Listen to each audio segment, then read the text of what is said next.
Տնտեսական ու կառավարման ոլորտում ստեղծված անորոշությունների ու դրանց լուծումների մասին զրուցելու եմ տնտեսագետ, պետական կառավարման փորձագետ Հովհաննես Ավետիսյանի հետ։ Բարև ձեզ, շնորհակալություն, որ այստեղ եք, պարոն Ավետիսյան։ Պարոն Ավետիսյան, բազմաթիվ քաղաքացիներ այսօր Հայաստանում կանգնած են տհաճ ու անորոշ վիճակի առաջ, տարիներ առաջ ներդրում են արել իրենց երազանքների բնակարանների համար, բայց այսօր փաստորեն չկան այդ բնակարանները, որովհետև ասում են, թե կառուցապատողը սնանկացել է։ Արդյունքում մարդիկ մնում են առանց բնակարանի, առանց հստակ ժամկետի ու շատ դեպքերում նույնիսկ առանց հույսի։ Ինչ է տեղի ունենում կառավարման ոլորտում, որտեղ են բացերը, ինչու չեն գործում պատշաճ վերահսկման մեխանիզմներ, ով է պատասխանատուն այս ամենի։ Ակնհայտ է, որ ամենամեծ խնդիրը իրավական կարգավորումների մեջ է եւ բացերը հենց այդտեղ են, որովհետեւ համակարգը նախատեսում է, երբ քաղաքացին վարկով ձեռք է բերում այդ իրավունքը այդ բնակարանը գնելու, այնտեղ բանկը այդ ամբողջ գումարը միանգամից չի վճարում կառուցապատողին եւ ապահովագրում է հենց նման դեպքերի համար եւ երբ ելի ամեն դեպքում այդ համակարգով, արկա համակարգով հանդերձ ունենում ենք այս խնդիրները, դա հուշում է, որ համար 1 խնդիրը հենց իրավական կարգավորումների դաշտում է, որը մտնում է այդ իրավական կարգավորումներում ընդհանուր մինչև բանկային համակարգի կարգավորումներ։ Ինչ կարող է անել պետությունը քաղաքացիներին պաշտպանելու համար։ Տեսեք, պետության գլխավոր դերակատարումը հենց այս առումով քաղաքացիների իրավունքների, սեփականության իրավունքի պաշտպանությունն է, ինչը ակնհայտ տեսնում ենք, որ խախտվում է այդ իրավունքը եւ պետությունը դանդաղում է, այսինքն պետությունը չպետք է թողներ, որ քաղաքացիները բողոքեին նման խնդիրների հետ կապված նոր փորձեր լուծումներ գտներ։ Պետությունը ինքը պետք է ստեղծեր այնպիսի լծակներ վերահսկողական, որ նույնիսկ եթե համակարգը ինչ-որ տեղ փոքր-ինչ ձախողում է, առանց քաղաքացու բողոքելու նախնդիր լուծել։ Ինչու է սա կարևոր։ Պատկերացրեք, որ այդ ոլորտի հանդեպ վստահությունը կորցնեն մարդիկ եւ չվստահեն այդ իրավունքների գնման process-ին, այսինքն որ շինարարությունը դեռ չավարտած, մարդը բնակարան գնելու իրավունք է ձեռք բերում։ Ինչ տեղի կունենա։ Բնակելի տեղից էլ փոքր, առանց այդ էլ փոքր շինարարական ծավալները էլ ավելի կկրճատվեն եւ կառուցապատողները ստիպված են լինելու սեփական միջոցներով այդ շինարարությունները իրականացնել եւ հետո նոր ավարտական ակտեր ունենալուց հետո նոր վաճառեն այդ բնակարանները, ինչը բոլորի համար ավելի անբարենպաստ պայմաններ է ստեղծում եւ այստեղ կրկնեմ գլխավոր դերակատարումը եւ ձախողումը հենց պետությանն է։ Իսկ շինարարական ընկերությունը կամ ֆինանսավորող կառույցները այստեղ պատասխանատվության բան չունեն, որտեղ գնորդներից շատերը ասում են հենց կանխիկ վճարել են եւ այսօր չունեն որևէ ապացույց, որ իրենք վճարել են։ Տեսեք, նախ արդից օգտվելով քաղաքացիներին խորհուրդ կտամ, որ կանխիկ նույնիսկ եթե վճարում են, փաստաթուղթ ունենան, հա, որը առանց փաստաթղթի որևէ վճարում անել, այն էլ բնակարան կամ որևէ տարածք ձեռք բերելու, դա ուղղակի մեծ ռիսկ է եւ ես նույնիսկ կասեի արկածախնդրություն։ Եվ հետեւաբար այդտեղ այո բոլոր խաղացողները ինչ որ չափով թերացել են կամ անպատասխանատու են գտնվել, բայց կրկնեմ, որպես կարգավորող մարմին, որպես համակարգը վերահսկողության տակ պահող մարմին, գլխավոր դերակատարումը եւ բացը պետությանն է այստեղ։ Պարոն Ավետիսյան, նաև փոքր ու միջին բիզնեսի ներկայացուցիչներն են շարունակում բողոքել, հիմնականում նոր հարկերից են բողոքում, շրջանառության հարկից են բողոքում ու ասում են այս հարկային բեռը նույնիսկ դարձել է բազմաթիվ բիզնեսների փակման պատճառ, արդյոք դա կարող է փակել բիզնեսներ եւ արդյոք պետությունը չի գիտակցում, որ դրանք այնպիսի բեռ են, որը կանգնեցնում է բիզնեսների արդեն փակման առջև։ Տեսեք, այս խնդիրը դեռ շատ վաղուց է սկսել 2018-19 թվականից ես ինքս այս իշխանությունների դեմ կռիվ էի անում, երբ նրանք պրոգրեսիվ եկամուտների պրոգրեսիվ հարկման համակարգից անցում կատարեցին համարդ հարկման համակարգի։ Ինչը ենթադրում է, որ եւ բարձր եկամուտ ունեցողները եւ ցածր եկամուտ ունեցողները ընդհանուր մինչեւ աղքատները, այսինքն եկամուտներով չափվող աղքատության շեմում գտնվողները հարկվում են միևնույն տոկոսադրույքով այդ պահից սկսած 19 թվականից ի վեր։ Ինչը նաև դա հանգեցրել է նրան, որ պետական բյուջեի եկամուտները զգալիորեն նվազել են։ Իրենք ժամանակի ընթացքում աճել են, հա, բայց աճել են հնայի աճի եւ այլնի համատեքստում, բայց ընդհանուր առմամբ եթե մենք լինենք պրոգրեսիվ հարկման համակարգում, եկամուտները ավելին կլինեին։ Սա մի խնդիր, գումարած կառավարության, ես չասեմ պետության, տարանջատենք սա հստակ, որովհետեւ կառավարությունն է պատասխանատու այս քաղաքականությունների եւ նրանց անպատասխանատու գործելավոճի, մասնավորապես անպատասխանատու ծախսային քաղաքականության հետևանքով պետական պարտքը շարունակաբար մեծանում է, ահռելի չափերի է հասել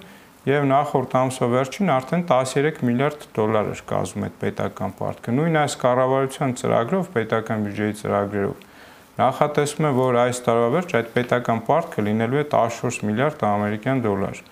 Եվ իրենց իսկ նույն ծրագրերով միայն տոկոսավճարների գծով, առանց մայր գումարի մարումների, միայն տոկոսավճարների գծով այս տարվա պարտքի սպասարկումը կազմել է շուրջ 1 միլիարդ ԱՄՆ դոլար։ Այս ահռելի ծախսերը ես այս թվերը ինչ եմ հնչեցնում, որպես այս կառավարության անպատասխանատու գործելավոճ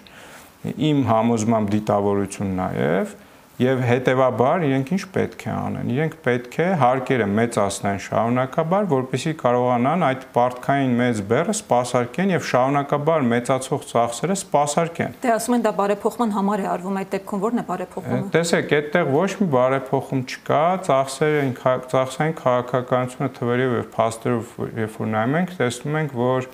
այս իշխանությունը ընդամենը սպասարկում է մեր հարկ վճարողների քաղաքացիների գումարներով իր իշխանության գոյատևումը, այսինքն շարունակաբար ահռելի մեծ ծախսեր են անում պարգևավճարների վրա, ահռելի մեծ ծախսեր են անում իրավական համակարգի, ոստիկանական համակարգի վրա։ Եվ այս ամենը այն համատեքստում, որ արդյունաբերությունը կարելի ասել գրեթե չի աճում, գյուղատնտեսությունը գրեթե չի աճում, հա, հնայի կշռում ավելին ասեմ, երկուսն էլ եւ մշակող արդյունաբերությունը եւ գյուղատնտեսությունը նվազում են։ Այս համատեքստում երբ տնտեսությունը իրապես չի աճում, այսինքն հարկման բազան, հետեւաբար իրենք պետք է բարձրացնեն տոկոսադրույքները, որտեղ ավել հարկեր հավաքագրելու երկու ձև կա, կամ տոկոսադրույքները բարձրացնել, այն էլ չեն կարող շարունակաբար անել, ինչ որ պահի ստվերը կմեծանա, բիզնեսները կփակվեն եւ նրանք չեն կարողանա ավել գումարներ հավաքագրել, ինչքան որ տոկոսադրույք բարձրացնեն, մյուսն էլ երբ որ տնտեսությունն է մեծանում, այսինքն հարկման բազան է մեծանում, ավելի շատ արժեք է տնտեսության մեջ ստեղծվում եւ հետեւաբար ավելի շատ հարկեր են գեներացվում։ Հիմա քանի որ առաջինը չկա, նրանք դիմում են երկրորդ քայլին, շարունակաբար տոկոսադրույքներ են բարձրացնում։ Իսկ արտաքին ներդրումների դաշտում արտաքին ներդրումների դաշտ նկատի ունեք արտաքին ներդրումներ Հայաստանում, որը հիմա տեսեք, արտաքին աշխարհից որևէ երկիր, այդ թվում Հայաստան, ներդրումներ անելու գլխավոր նախապայմանը սոցիալ-քաղաքական կայունությունն է։ Այն պայմաններում, երբ հարևան երկրի իշխանությունը հոխորտում է շարունակաբար նոր պատերազմներով, հոխորտում է նոր տարածքներ գրավելով, եւ այս իշխանությունը որևէ բան չի անում, ավելին մի բան էլ նույն երկն է երկում, կարելի ասել թշնամու թելած այդ խաղն է խաղում, հա, ստեղծած այդ խաղն է խաղում, այդ պայմաններում որևէ խելամիտ ներդրող Հայաստանի Հանրապետությունում ներդրում չի անի, եթե կան այդպիսի ներդրումներ էլ, ապա դրանք ազգության որոշակի էմոցիոնալ ֆոնի վրա, այսինքն հայերի կողմից իրականացվող որոշակի փոքր ներդրումներ են, բայց ավելին մենք երբ թվերը նայում ենք, տեսնում ենք հակառակ պրոցես, այսինքն Հայաստանից ներդրումների արտահոսք է տեղի ունենում։ Պարոն Ավետիսյան, բայց տնտեսական թվերի տնտեսության աճ են անընդհատ կառավարությունն ասում է աճ են գրանցում, փոխարենը տեսնում ենք միայն օրորյա ավելի թանկացող ապրանքներ, ինչպես մարդիկ ասում են, փողը այլևս չի բավարարում,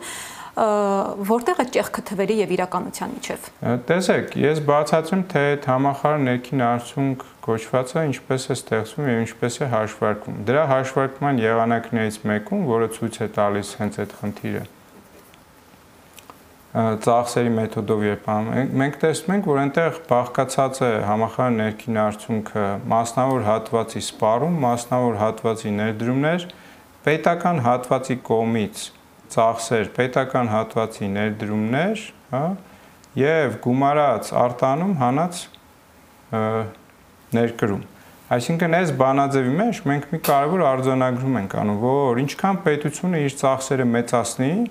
անկայն համախառն ներքին արդյունքը կմեծանա։ Այսինքն նույնիսկ եթե պետությունը ընթացիկ ծախսերով պայմանական, օրինակ ոստիկանական համակարգի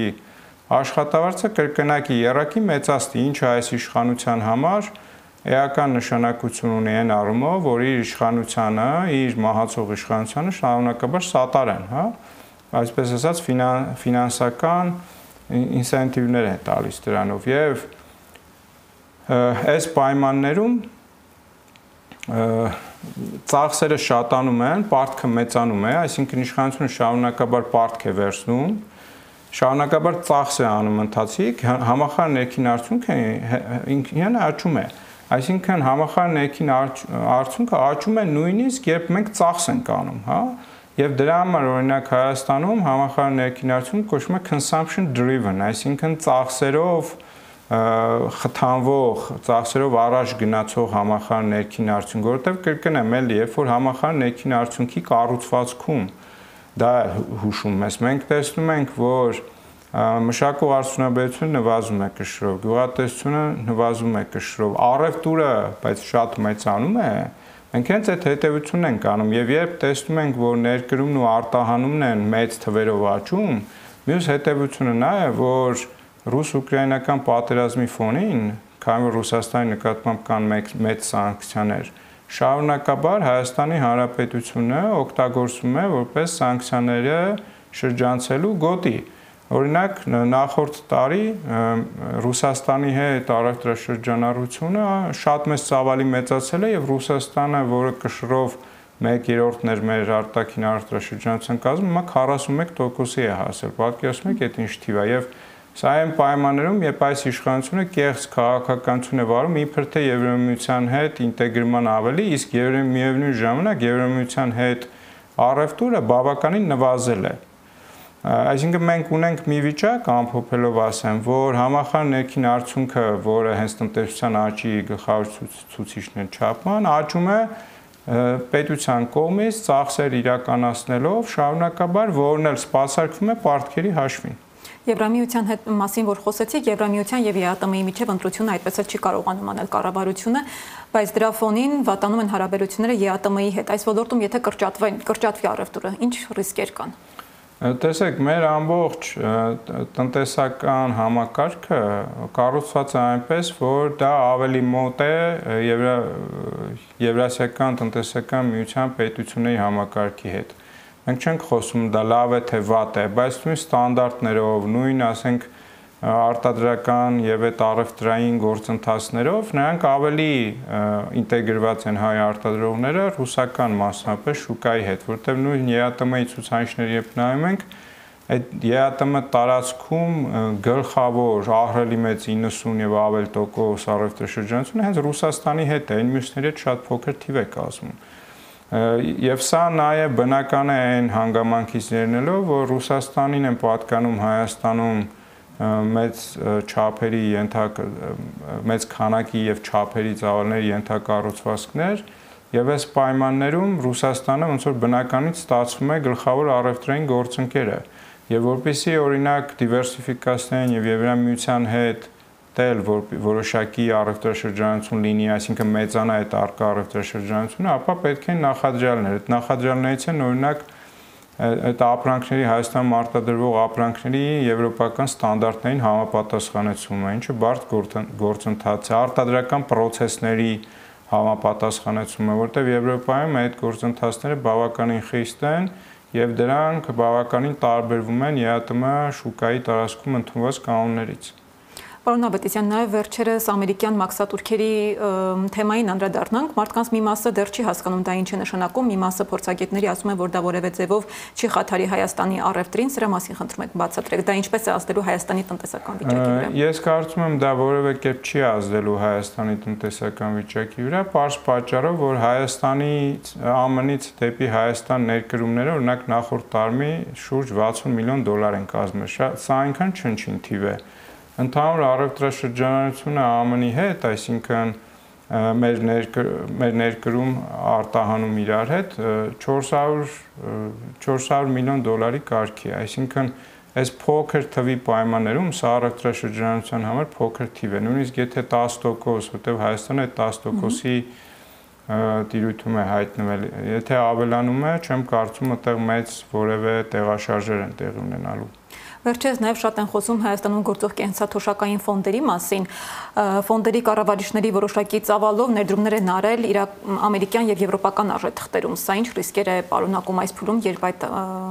արժույթները տատանվում են։ Նախորդ տարի մենք դրա հետ կապված արդեն տեսանք ռիսկերը, երբ 1-2 եռամսյակ շարունակաբար այդ ֆոնդերը վնասներ էին գրանցում, հա, որտեղ բորսաներում վնասներ էին գրել,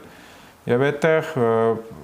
կենտրոնական բանկը մասնավորապես որպես ոլորտը կարգավորող ֆինանսների նախարարության հետ միասին նրանք օրենքով սահմանել էին, որ այդ ֆոնդերը իրենց ներդրումների առնվազն 60%-ը Հայաստանի Հանրապետության դրամով պետք է իրականացնեն։ Իսկ քանի որ Հայաստանի Հանրապետության դրամը ընդունելի է միայն Հայաստանի տարածքում, կնշանակի, որ այդ ներդրումները պետք է իրականացվեն Հայաստանի տարածքում։ Սակայն դա այդ ֆոնդերի համար բավարար չէ եւ նույնիսկ ռիսկերի առումով այնպես չի, որ նվազեցնում է ռիսկերը, որովհետեւ Հայաստանում ի սկզբանե որևէ ոլորտ չկա, որ այդ ֆոնդերը կարողանան ներդրում անել, բացառությամբ գանձապետական երկարաժամկետ պարտատոմսերի, այսինքն պետության թողարկած երկարաժամկետ պարտատոմսերը։ Եվ այստեղ այս համակարգը, որ ես շարունակաբար քննադատում եմ, անհեթեթություն է, ամեն ինչի կայանում է նրանում, որ պետությունը պարտադրում է քաղաքացուն արտասահմանյան ֆոնդի վճարել որոշակի գումարներ, հա, իր կենսաթոշակի գծով պարտադրում է քաղաքացուն այդ գումարները տրամադրել այդ ֆոնդին կառավարման եւ հետո ինքը գանձապետական պարտատոմսը թողարկում։ Մի բան էլ ավել վճարում է այդ փողի օգտագործելու դիմաց որպես իրավունք ձեռք բերի, այսինքն որ ֆոնդը այդ փողը տա պետությանը, պետությունը օգտագործի եւ դրա դիմաց տոկոս կա։ Ինչպես են վերահսկում դրա պատկերացնում եք, դա վերահսկողությունը լինում է, բայց աբսուրդը նրանում է, որ պետությունը քաղաքացուց պարտադրում է փող գանձել, տալիս է մասնավորին, հետո մասնավորին մի հատ էլ վճարում է այդ քաղաքացուց գանձած հարկերով, որ այդ ֆոնդերը կառավարի, այնինչ պետությունն էր պարտավոր այդ ֆոնդերը կառավարեր, ոչ թե տային մասնավոր հատվածին, որովհետև այդտեղ ահռելի մեծ ցավալի ռեսուրսներ են կորում։ Հետն էլ ռիսկերը այդ ֆոնդերի սխալ ներդրումների սննկացման շատ մեծանում է այդ պարագայում։ Եվ մյուս այդտեղ խնդիրը, որ շատ էական խնդիր է, որ այդ երկարաժամկետ փողերը պետությունը ոչ մի կերպ չի օգտագործում, այսինքն փոխանակ նրա, որ այդ երկարաժամկետ փողերը 20-30 ավել տարվա գանձապետական պարտատոմսեր թողարկելով վերցնեին ու ընթացիկ ծախսեր անեն, այդ փողերը պետք է վերցնեին եւ Հայաստանի ենթակառուցվածքների զարգացման մեջ ներդնեին, որովհետեւ այդ փողերը, ինչպես ասացինք, երկարաժամկետ են, այսինքն դրանց դիմաց վճարները, այդ մարումները իրականացվում են 20-30 տարի անց, բայց փոխարենը կրկնում եմ, այդ ֆոնդերը աննպատակ ծախսվում են հետն էլ ձեր կողմից այդ բարձրացված հարցի շրջանակում ռիսկերը շարունակաբար մեծ են, որ օտարերկրյա ներդրումային ֆոնդերում, կազմակերպություններում իրականացված այդ ներդրումները նախ մեզ որևէ մեր տնտեսության զարգացմանը չեն նպաստում, երկրորդ մեծ ռիսկեր են ստեղծում այդ ֆոնդերը կորցնելու։ Թոշակառուն պիտի անհանգստանա։ Իհարկե պետք է անհանգստանա, այստեղ տեսեք, մենք հիմա հայտնվել ենք մի վիճակում, որ մենք վաղվա օրվա հետ կապված ենք անհանգստացած, հաշվի առնելով այս կառավարության որակները, որ չի ուզում նույնիսկ, ես արդեն չեմ կարողից ասում եմ չի ուզում, որովհետև ես կարծում եմ համոզմունքն եմ, որ սա դիտավորություն է, չի ուզում սեփական երկրի անվտանգությունը ապահովել, սեփական չէ, այսինքն Հայաստանի Հանրապետության, ասենք, դա էլ է հարցականի տակ իրենք այս երկիրը սեփական համարում են, թե չէ։ Այլապես այսպիսի թշնամական վերաբերմունք շարունակաբար չենք կարող տեսնել սեփական երկրի հանդեպ եւ բոլոր ցանկացած ոլորտում մենք հիմա տեսնում ենք անպատասխանատու դրսևորում ռեսուրսների վատնում, մարդկանց շարունակաբար դժվար կացության մեջ դնել, խնդիրներ ստեղծել մարդկանց համար եւ որևէ արդյունք չգրանցել այս ամեն ինչում։ Շնորհակալություն, պարոն Ավետիսյան։ Հիշեցնեմ, որ զրուցում էի տնտեսագետ, պետական կառավարման փորձագետ Հովհաննես Ավետիսյանի հետ։